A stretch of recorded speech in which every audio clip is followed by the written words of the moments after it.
Je le disais en sommaire, c'est le moment des convictions. Hein. TPI l'événement demain, on est en fin d'année, on met tout sur la table. Et il est évident qu'il y a une des problématiques qui vous intéresse au plus haut point, qui nous intéresse au plus haut point et qui reste centrale dans l'activité de marché, mais dans les idées d'investissement plus tard pour les épargnants et pour les investisseurs institutionnels et particuliers, c'est la souveraineté.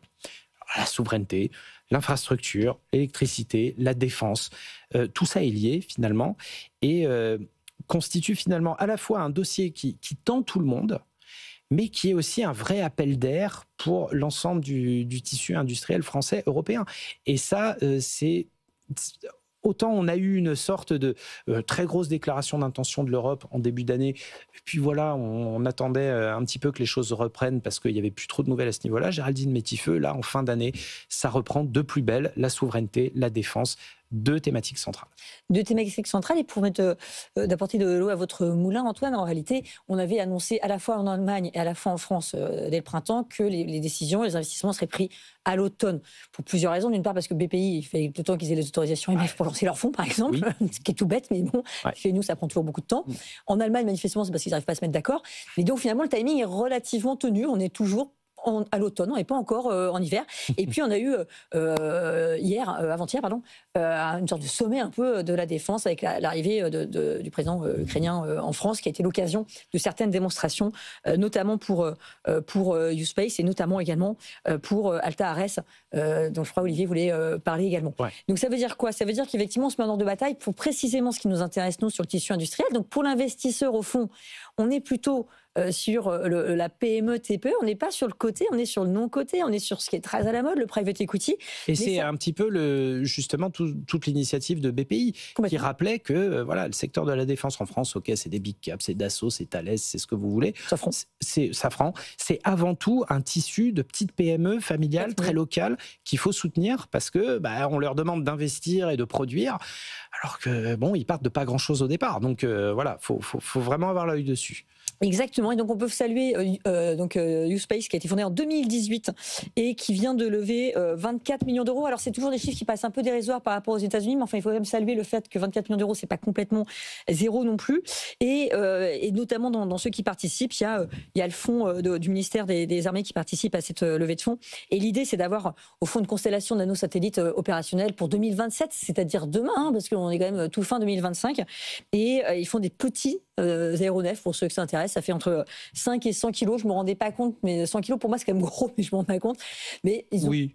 Ouais, voilà. Ça commence à être assez sympa. 5, oui. Voilà, c'est pas mal. Et ils ont commencé à livrer des aéronefs de 25 kilos. Ils ont effectivement la DGA qui les a contactés. Et puis, ils ont également une commande pour l'agence spatiale allemande. Donc, ça reste assez européen. J'imagine que le but dans votre thème de la souveraineté, c'est aussi de rester quand même assez européen, pas trop dépendre des Américains et des Chinois, si possible, parce que tout ne dépend pas de nous. Pardon ? C'était tout l'objet, justement, de cette initiative de la souveraineté de défense européenne. Et de la souveraineté économique. Et on en vient à votre dada, quand même, Olivier, c'est que, effectivement, on va se retrouver dans cette problématique de la souveraineté face à un problème de souveraineté qui s'appelle le mur des matières premières et l'énergie. Exactement. Donc c'est vrai que alors moi je travaille avec certaines sociétés justement que j'accompagne sur la défense, ce genre de choses. Donc je vois très bien leurs problématiques. C'est à chaque fois on leur demande d'investir, mais aussi ce sont des sociétés qui sont, comme vous avez cité, qui sont relativement riches, qui sont relativement soutenues. Après toutes plus bas dans le tissu ne vont pas être soutenues de manière totale, mais en tout cas ça en fait partie. Et du coup là ce que je voulais juste repréciser, c'est vrai qu'on est en train de dire voilà il faut investir, il faut ceci, mais la difficulté que rencontrent ces entreprises, c'est qu'elles sont très liées aux matières premières. Donc à l'or, au métal, au cobalt, etc. On voit toujours des réglementations qui bougent chaque jour. Et donc la difficulté, c'est pour ces entreprises, c'est avoir de la visibilité. On dit qu'on a un carnet de commandes jusqu'en 2027. C'est très bien, mais c'est pas si loin que ça comparé à des très grands qui ont encore plus de visibilité. Donc la difficulté pour ces gens-là, c'est toujours de faire face à leur souveraineté, avancer. On sait très bien que c'est la Chine qui raffine quand même 90%. Quand je lisais encore ce matin dans le Financial Times que le cobalt, il y a une nouvelle réglementation qui va sortir. Comment voulez-vous rapatrier du savoir-faire et du raffinage en Europe s'il y a aussi de la réglementation qui peut jouer contre nous Donc, en fait, pour ces gens-là, c'est un peu la difficulté. On a vu l'argent, l'or, il a baissé. L'argent, en fait, a repris des couleurs. C'est normal, mais c'était juste un transfert qu'on a pu voir sur des investisseurs qui se sont dit, bon, l'argent était bien monté, il était à des points hyper hauts par rapport à d'habitude. Donc, c'est pour ça qu'ils sont venus en termes d'investisseurs. Donc, on n'est pas dans des... On a un mix en ce moment sur les matières premières qui sont à la fois pas forcément que liées à des industriels, mais aussi à des positions des investisseurs qui viennent aussi spéculer et chercher de la rentabilité. Géraldine, c'est vrai que cette problématique reste vraiment primordiale, celle de la défense et de la souveraineté. On l'a vu avec la visite de Volodymyr Zelensky et cette commande de Rafale. Enfin, il va commander. Voilà, cette lettre d'intention qui pourrait aller jusqu'à un tiers de ce qu'il y a comme Rafale en France, par exemple. C'est quand même une commande considérable. Mais derrière, il y a toute cette interrogation autour de mais comment on organise le mécano de financement. Alors ça, beaucoup, je pense qu'on y a quand même commencé à y répondre. C'est-à-dire que, alors bon, effectivement, les boîtes dans la défense qui sont cotées, on les connaît par cœur en Europe et UK. Enfin, on peut coter quand même les plus grosses, ça pose pas de difficulté. Elles sont monstrueuses, elles ont pris beaucoup de capitalisation. Elles se payent assez cher en PER en réalité sur une année comme 2025, on verra 26. Mais les bons de commande arrivent. C'est-à-dire que moi, ce que je pointais du doigt en début d'année en disant ouais, on va attendre la défense parce que les bons de commande on les a pas, ça commence à arriver malgré tout. Après, le problème c'est le délai de construction, le moment, enfin de construction, c'est-à-dire de la chaîne de production. Bien sûr, les matières premières notamment, mais pas que, parce que pour le coup, on a des aciéristes en France, ou en Allemagne, en Europe, donc il y a quand même des choses qui peuvent fonctionner selon. Sur les drones, on peut les faire fonctionner sans forcément avoir beaucoup de matières qui nous échappent, sauf sur la partie IA, ça je vous le concède bien volontiers. Mais sur la chaîne de financement, il est très orienté, c'est-à-dire qu'on a définitivement orienté des fonds d'investissement qui sont dédiés à la défense. Dans les très très très grands fonds d'investissement mondiaux, il y en a énormément qui souhaitent désormais investir dans la défense européenne parce que c'est l'avenir de demain. J'espère juste que pour une fois, on ne va pas s'arrêter au milieu du chemin comme on s'était arrêté en 22 en disant bah non, finalement, la souveraineté, tant pis, on va aller au moins cher pour l'électricité. Et j'espère qu'on va effectivement aller au bout du bout. Mais là, vu que ça impacte beaucoup plus des petites sociétés, je ne suis pas hyper inquiète. Et sincèrement, nous, en tant que CGP, on voit bien qu'il y a une vraie demande pour nos clients. Et pour revenir sur la difficulté de la réglementation, typiquement, tout ce qui était lié un peu à la taxonomie, qui avait un petit flou artistique sur peut-être que ce soit controverse, parce que je me suis fait défoncer il y a un an quand j'avais dit que c'était pas bien l'ISR à cause qu'il fallait défendre la défense. Je me suis fait ouvrir en quatre. Je crois que j'ai eu 172 commentaires négatifs sur LinkedIn, ce qui était un bon record quand même. Oui, et puis d'un coup, voilà, tout le monde. Et puis d'un coup, finalement, c'est plus controverse, quoi. Finalement, ça va. Et donc la réalité, c'est que il y avait aussi ce frein qu'on avait, je pense, par rapport à la défense, qu'on n'a plus. Et je pense qu'on a une vraie possibilité désormais d'investir dans la défense, dans les fonds BPI, par votre super CGP préféré, par des fonds ETF qui sont intéressants, mais aussi tout ce qui va avec, tout ce qui est électrification qui va avec. Bien et sûr. pour le coup, ça, l'électricité en Europe et en France, on sait en faire. Bon, ce qui nous amène, on parle d'énergie, ce qui nous amène immanquablement à la deuxième très grosse thématique du moment. Bon, je ne vais pas vous faire un dessin, il y a les résultats d'NVIDIA ce soir et tout le monde les attend comme le point pivot de marché de ces dernières semaines. Voilà, l'IA, bulle ou pas, alors tout le monde appelle ça bulle. Moi, ce que je constate, c'est que les entreprises, sauf si on met de côté l'éléphant dans la pièce qui s'appelle OpenAI, elles font des profits, sonnant trébuchant, etc. Ça continue à très très bien marcher et on attend quand même de grosses performances de la part d'NVIDIA. Maintenant, voilà, c'est ce mécano un petit peu perturbant de financement des uns qui vont acheter chez les autres, etc., tout en refinançant. Bref, cette consanguinité, on commence à en parler un petit peu, ça commence à devenir le mot valise concernant le financement de l'IA. Voilà, est-ce qu'il y a péril en la demeure alors que les marchés sont de plus en plus exigeants, de plus en plus chers? Est-ce qu'il y a péril en la demeure juste en matière de financement de cet écosystème?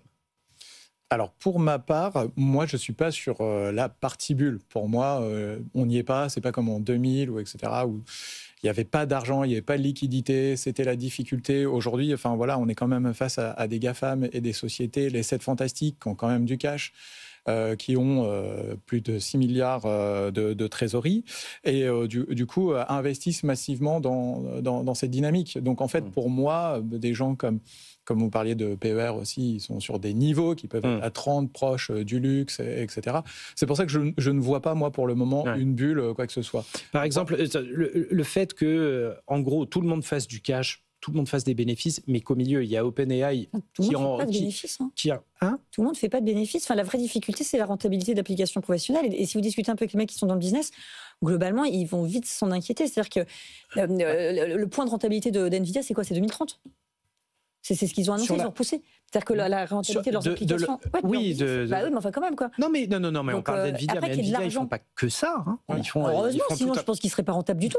Mais exactement. Donc on est bien d'accord qu'il y a un problème. C'est ce que je vous dis, et c'est ce qu'on a bien marqué toute la semaine, c'est que ces entreprises jouent aussi le fait que c'est des groupes diversifiés qui peuvent se permettre justement de financer. Un petit peu comme les fabricants automobiles qui continuent à fabriquer du thermique pour financer le développement sur l'électrique, c'est normal.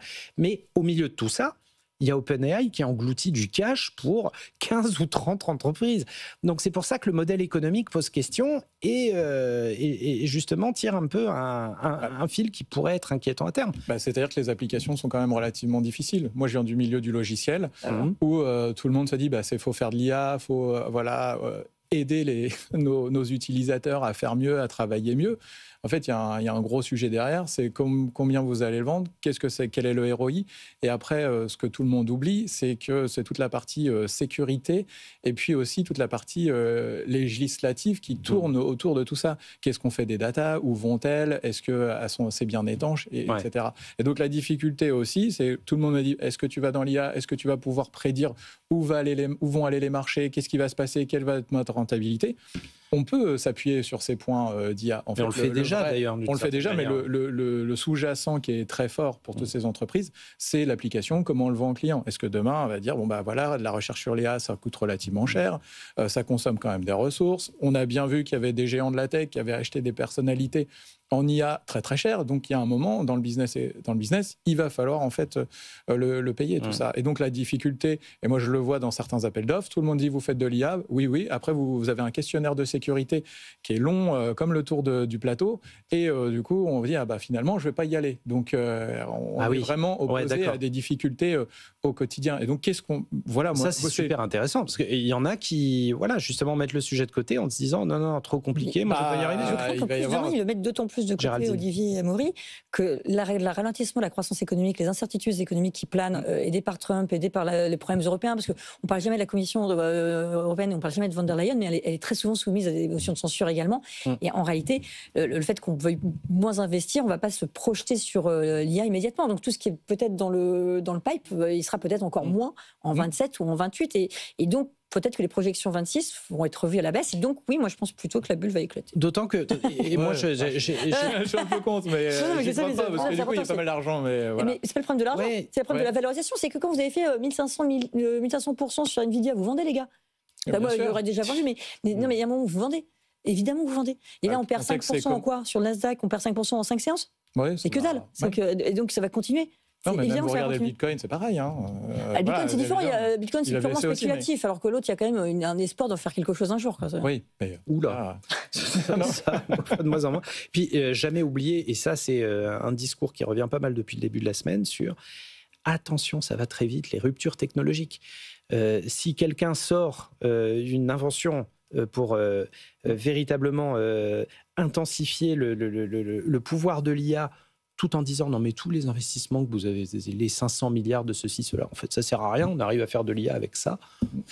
Bon, là effectivement bulle, et c'est pas... Souvenons-nous du début d'année avec notre ami...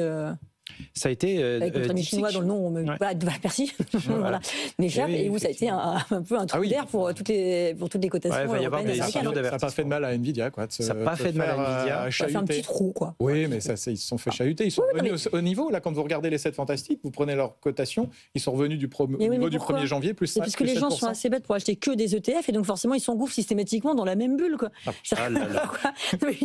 j'ai pas d'avis, mais on tire un fil, il y en a un autre qui sort et tout. C'est comme ça, c'est passionnant cette émission. Non mais c'est génial. Géraldine Métifeux d'Alter Égal, oui, on arrive au bout du temps. Olivier, le chevalier de DevTech, merci d'avoir été avec nous pour déchiffrer cette actualité encore une fois passionnante. Souveraineté et IA, on va rester